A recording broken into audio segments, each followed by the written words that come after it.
Hello नमस्कार दोस्तों, मैं अविराज बैट एजुकेशन चैनल में आप सबका एक बार फिर से स्वागत करता हूं। आपकी क्लास रेगुलर होने वाली है, एक भी दिन गैप नहीं होगा। तो आप लोग जल्द से जल्द जुड़ने का काम करें और जो लोग भी चैनल को लाइक और सब्सक्राइब नहीं किए हैं प्लीज़ लाइक और सब्सक्राइब करना ना भूलें। साथ ही साथ बेल आइकन की घंटी को भी प्रेस कर दीजिएगा ताकि नेक्स्ट वीडियो की नोटिफिकेशन आप तक आसानी से पहुंच सके। आज मैं आपके लिए मॉक टेस्ट सीरीज लेकर के आया हूं जिसमें कुल 31 प्रश्न होंगे। तो जिन लोगों के अगस्त में पेपर हैं वो अभी से तैयारी करना शुरू कर दें क्योंकि उनके पास बहुत ही समय बचा है। तो चलिए बिना समय गंवाए शुरू करते हैं आज का सेशन। आज का पहला क्वेश्चन देख लेते हैं। निम्नलिखित में से कौन वास्तविक सुरक्षा और गोपनीयता का उदाहरण नहीं है? एक बात मैं आप लोगों को बता दूं कि ये सारे के सारे क्वेश्चंस मिक्सअप हैं, सभी चैप्टर से लिए गए हैं और मोस्ट इंपॉर्टेंट होने वाले हैं आपके एग्जाम के नजरिए से देखा जाए तो सारे के सारे न्यू सिलेबस बेस्ड हैं। ठीक है, तो चलिए, निम्नलिखित में से कौन वास्तविक सुरक्षा और गोपनीय का उदाहरण नहीं है? हैकर्स, स्पैम, वायरस या इनमें से कोई नहीं? क्या हो जाएगा राइट आंसर? तो एक स्पैम है जो कि सुरक्षा और गोपनीयता का उदाहरण नहीं है, बाकी हैकर, वायरस ये सब उदाहरण हैं। ठीक है, चलिए दोस्तों, अब नेक्स्ट। आउटलुक और जीमेल में आउटलुक और जीमेल से हम अधिक से अधिक कितना लंबा अटैचमेंट भेज सकते हैं? ठीक है, 20 से 25 MB, 25 से 30 MB, 55 से 60 MB या इनमें से कोई नहीं? क्या हो जाएगा राइट आंसर?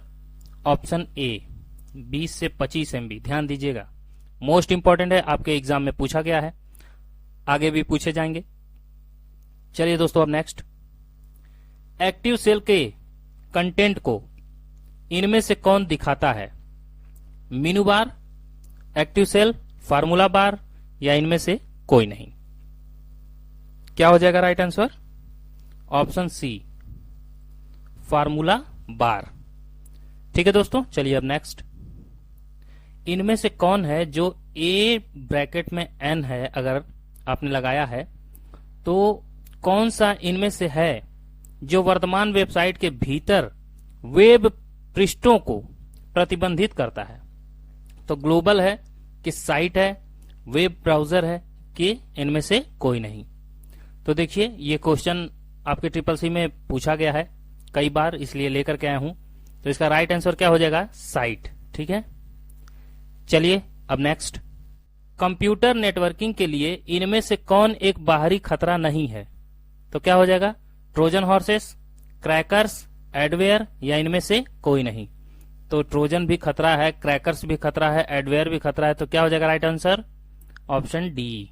ठीक है, चलिए दोस्तों, अब नेक्स्ट। निम्नलिखित में से कौन विंडो का ईमेल प्रोग्राम नहीं है? कौन जो है ईमेल प्रोग्रामिंग नहीं है? Pine, Pegasus, outlook, Eudora. Email का प्रोग्राम कौन नहीं है बताइए? तो क्या हो जाएगा इसका राइट आंसर?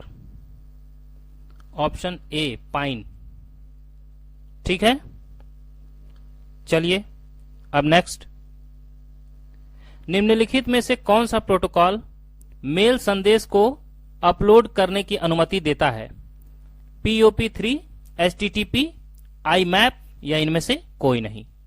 तो कौन है जो अनुमति देता है मेल संदेश को अपलोड करने के लिए? उस प्रोटोकॉल का नाम बताना है आपको। तो IMAP इसका राइट आंसर हो जाएगा। ये जो है आपको मेल संदेश को अपलोड करने की अनुमति दे देता है। ठीक है दोस्तों, अब नेक्स्ट। इनमें से कौन वर्ड प्रोसेसिंग नहीं है? ध्यान दीजिएगा, इनमें से कौन वर्ड प्रोसेसिंग नहीं है? MS office, Google Chrome, Libre office या इनमें से कोई नहीं? तो वर्ड प्रोसेसिंग MS ऑफिस भी है, लिब्रे ऑफिस भी है, गूगल क्रोम तो भैया एक ब्राउजर है। ठीक है, इसी तरह से एग्जाम में पूछे जाते हैं दोस्तों। मैं आपको हूबहू उसी तरह से बताने की कोशिश करता हूं, समझाने की कोशिश करता हूं कि आप लोग अच्छे से समझ जाएं और अच्छे से एग्जाम को कर जाएं। ठीक है, चलिए अब नेक्स्ट। इनमें से कौन सा नेटवर्क बाहरी रूट को सर्च करने की रीडिस्ट्रीब्यूशन प्रक्रिया कहलाती है? रीडिस्ट्रीब्यूशन, ठीक है। तो OSPF, EGP, हाइब्रिड या इनमें से कोई नहीं। क्या हो जाएगा राइट आंसर? तो OSPF, ठीक है, बाहरी नेटवर्क, ठीक है, सर्च करने के लिए रीडिस्ट्रीब्यूशन का काम करती है वो OSPF करता है। ठीक है दोस्तों, ध्यान दीजिएगा, मोस्ट इंपॉर्टेंट है इसलिए लेकर के आया हूं। चलिए अब नेक्स्ट। IPv4 एड्रेस कितने बिट का होता है? देखिए ये भी मोस्ट इंपॉर्टेंट है। तो 86 बिट, 64 बिट, 32 बिट या इनमें से कोई नहीं। क्या हो जाएगा राइट आंसर? तो 32 बिट का होता है IPv4, ठीक है। चलिए दोस्तों अब नेक्स्ट। 6 डिस्क वाला एक दो तरफा चुंबकीय डिस्क पैक सामान्यतः कितनी सतहों का उपयोग करता है? अच्छे से समझिएगा, ये क्वेश्चन आएगा आपके एग्जाम में, बहुत बार पूछा गया है। 6 डिस्क वाला एक दो तरफा चुंबकीय डिस्क पैक सामान्यतः यानी नॉर्मली कितनी सतहों का उपयोग करता है? 5, 10, 15 या 25? बताइए तो कितनी सतहों का प्रयोग करता है? 10 सतहों का। ठीक है दोस्तों, चलिए अब नेक्स्ट। IBM 1401 यानी 1401 है, क्या है? First generation computer, second generation computer, third generation computer या फिर फोर्थ जनरेशन कंप्यूटर या फिफ्थ जनरेशन कंप्यूटर? IBM 1401, तो क्या है ये? सेकंड जनरेशन कंप्यूटर है दोस्तों, ठीक है। चलिए अब नेक्स्ट। कैल्क स्प्रेडशीट फाइल का एक्सटेंशन क्या है ये पूछ रहा है? .ods, .odt, .odx या इनमें से कोई नहीं। कैल्क स्प्रेडशीट की जो फाइल होती है उसका एक्सटेंशन क्या होगा ये पूछ रहा है। तो .ods इसका राइट आंसर हो जाएगा, ठीक है, यही होता है इसके फाइल का एक्सटेंशन। अब नेक्स्ट। कैड का पूर्ण रूप क्या होगा? Computer algorithm design, computer application design, computer aided design या इनमें से कोई नहीं। तो कैड का फुल फॉर्म क्या होगा? तो कैड का जो पूर्ण रूप होगा वो कंप्यूटर एडेड डिजाइन होता है, ठीक है दोस्तों। चलिए अब नेक्स्ट। POS का पूर्ण रूप, POS का पूर्ण अर्थ क्या होता है? Present of sale, point of sale, point of service या इनमें से कोई नहीं। क्या हो जाएगा राइट आंसर? तो पॉइंट ऑफ सेल, ये मोस्ट इंपॉर्टेंट है, बार बार पूछा जाता है, ये इसको बताने की जरूरत नहीं है, आपको याद हो जाना चाहिए ये, ठीक है दोस्तों। चलिए अब नेक्स्ट। डेजी व्हील प्रिंटर किस प्रकार का प्रिंटर कहलाता है? Impact printer, laser printer, matrix printer या drum printer? Daisy wheel printer बताइए किस तरह का प्रिंटर है? एक इंपैक्ट प्रिंटर होता है, ठीक है। डेजी व्हील अगर पूछे आपसे कि किस तरह का प्रिंटर है तो वो इंपैक्ट प्रिंटर है, ठीक है। चलिए अब नेक्स्ट। विश्व का पहला लैपटॉप कंप्यूटर मार्केट में कब और किसके द्वारा आया? पूछ रहा है। टेंडी मॉडल 2000 1985 में आया था, हेवेल्ड पैक 1983 में आया था, इप्सन 1981 में आया था या इनमें से कोई नहीं? तो बताइए। विश्व का पहला लैपटॉप कंप्यूटर जो है वो इप्सन 1981 में आया था, ठीक है दोस्तों। चलिए अब नेक्स्ट। इंसर्ट फंक्शन के डबल इन्वर्टेड कामा में कोई चीज सेलेक्ट की गई हो कैटेगरी के रूप में और इन्वर्टेड कामा बंद हो तो ड्रॉप डाउन मेन्यू में कौन सा विकल्प उपलब्ध नहीं होता है? हाँ, यूजर डिफाइंड, मैक्रोस, इंफॉर्मेशन या इनमें से कोई नहीं। जब डबल इन्वर्टेड कामा में कोई चीज की कैटेगरी को सेलेक्ट करते हैं तो ड्रॉप डाउन मेन्यू में कौन सा विकल्प उपलब्ध नहीं होता है? तो देखिए, यूजर डिफाइंड होता है, इंफॉर्मेशन भी होता है, लेकिन मैक्रॉस जो है वो नहीं होता है। ठीक है दोस्तों, चलिए अब नेक्स्ट, वो टेक्स्ट जो अपने आप हर मैसेज के नीचे आ जाता है उसे कहते हैं। अपने आप हर मैसेज के नीचे क्या आ जाता है भाई? सिग्नेचर, पीपल टेक्स्ट, इंडिकेटर या इनमें से कोई नहीं। क्या हो जाएगा? तो सिग्नेचर, ठीक है, सिग्नेचर मैसेज के नीचे अपने आप आ जाता है। ठीक है, सिग्नेचर। चलिए अब नेक्स्ट, आपके ईमेल के लिए पीजीपी आपको अनुमति देता है। किस चीज की अनुमति देता है भाई? डिजाइनिंग की, डिस्क्रिप्ट की, इनक्रिप्ट की या इनमें से कोई नहीं। इनक्रिप्ट वो होता है जो आपको दिखाई ना दे, मैसेज 1 2 3 है तो डॉट डॉट हो जाए। डिस्क्रिप्ट मतलब कि जो डॉट डॉट है वो हट करके 1 2 3 में दिखाई देने लगे, यानी कि हिडन जो होता है उसे वापस ले आया जाता है।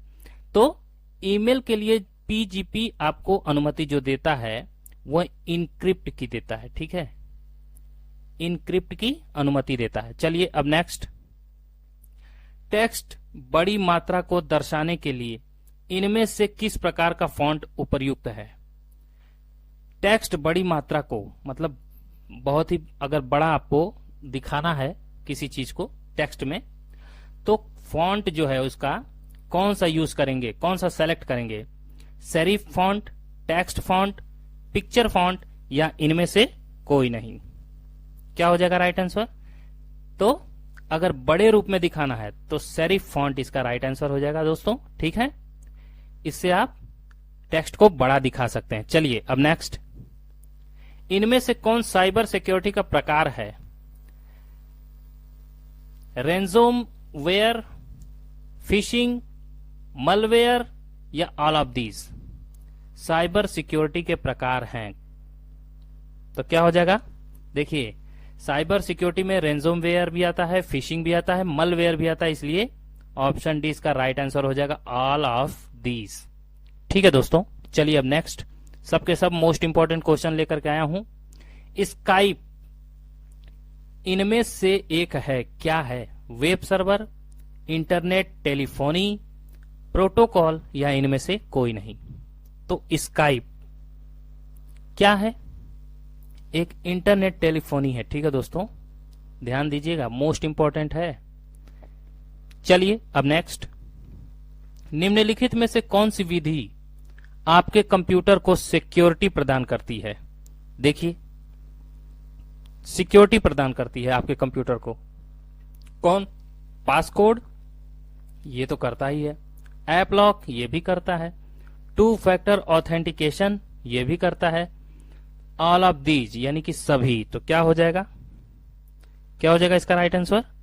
सभी, ऑल ऑफ दीज। सभी के सभी तो सिक्योरिटी प्रदान करते हैं।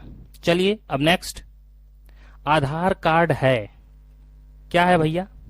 12 डिजिट नंबर, UIDAI या A और B दोनों या इनमें से कोई नहीं।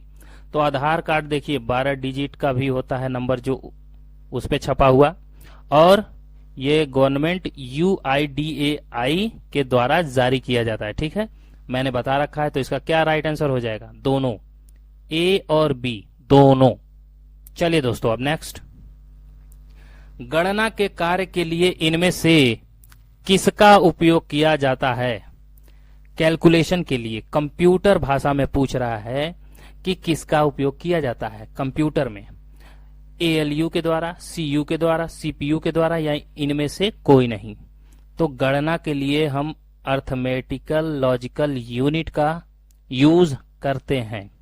कई बार मैंने बता रखा है, ये क्वेश्चंस आए थे पिछले मंथ भी, इसलिए मैं फिर से लेकर के आया। ठीक है दोस्तों, चलिए अब नेक्स्ट,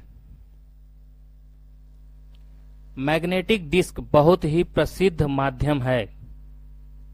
किसका माध्यम है? Sequential access, direct access, A and B दोनों या इनमें से कोई नहीं। तो मैग्नेटिक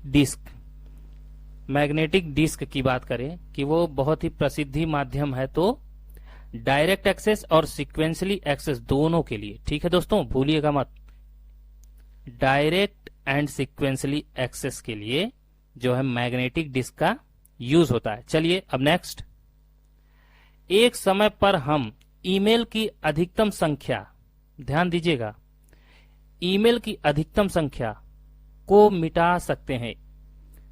ज्यादा से ज्यादा हम मिटाएं अगर ईमेल को, तो एक साथ कितने ईमेल मैसेज को हम मिटा सकते हैं? 1, 5, 20 या मल्टीपल? क्या हो जाएगा राइट आंसर? इसका राइट आंसर हो जाएगा ऑप्शन डी, मल्टीपल। ठीक है, मल्टीपल इसका राइट आंसर हो जाएगा। चलिए अब नेक्स्ट, किसी सेल में डाटा इंटर करने के लिए इनमें से किसका इस्तेमाल करते हैं? टैब की, फार्मूला बार, एरो की या ऑल ऑफ दीज? किसी सेल में अगर आपको डाटा एंटर करना है तो सबका, एरो की का भी इस्तेमाल कर सकते हैं, फार्मूला बार का भी इस्तेमाल करते हैं और टैब की का भी इस्तेमाल करते हैं दोस्तों, इसलिए ये सब हो जाएगा। ठीक है, चलिए अब नेक्स्ट, एसएमटीपी प्रोटोकॉल का पोर्ट नंबर कितना होता है? एसएमटीपी प्रोटोकॉल है, उसका पोर्ट नंबर पूछ रहा है कितना होता है? 21, 25, 82 या 95? क्या हो जाएगा? तो 25 होता है। ठीक है, अब नेक्स्ट, वर्ल्ड वाइड वेब बनाया जाता है एक पेज के लिए, 100 वेब पेजेस के लिए, 500 वेब पेजेस के लिए, मिलियंस ऑफ वेब पेजेस के लिए? किसके लिए बनाया गया वर्ल्ड वाइड वेब? तो मिलियंस ऑफ वेब पेजेस। ठीक है, ये तो आप सभी लोग कर लेंगे। चलिए अब होमवर्क की बारी है, देख लेते हैं आपके लिए क्या होमवर्क है। सीईओ का फुल फॉर्म क्या होगा आपको बताना है। Simple engine optimisation, serial electrical organisation, search engine optimisation या इनमें से कोई नहीं। और दूसरा है यूटीआर का फुल फॉर्म क्या होगा? Unique transaction reference, universal transmission rich, unique transforming reference या इनमें से कोई नहीं। मैं आपके लिए फुल फॉर्म होमवर्क में इसलिए जानबूझ के लेके आता हूं कि आपको इस तरह से फुल फॉर्म की भी जानकारी हो जाएगी, आपकी तैयारी हो जाएगी फुल फॉर्म से। और मैं फुल फॉर्म से ज्यादा क्वेश्चंस नहीं बनाता हूं, उसे पूछता ही रहता हूं ताकि आपको अच्छे से याद होता रहे, क्योंकि 2 से 3 क्वेश्चंस आपके जरूर आते हैं ट्रिपल सी में। तो ट्रिपल सी एग्जाम के लिए आप लोग जिस तरह से लगे हुए हैं, तैयारी कर रहे हैं, बहुत अच्छी बात है। तो जो लोग भी चैनल को लाइक और सब्सक्राइब नहीं किए हैं, प्लीज लाइक और सब्सक्राइब करना ना भूलें दोस्तों, क्योंकि हम आपके लिए बहुत ही मेहनत करते हैं। बहुत ही अच्छे अच्छे क्वेश्चंस जो कि एग्जाम में आपके आ सकते हैं, संभावनाएं हैं जिसकी ज्यादा, उस तरह के क्वेश्चंस लेकर के आते हैं। तो ठीक है, आज के लिए बस वीडियो इतनी ही थी, कल फिर से मुलाकात होगी, तब तक के लिए जय हिंद, जय भारत।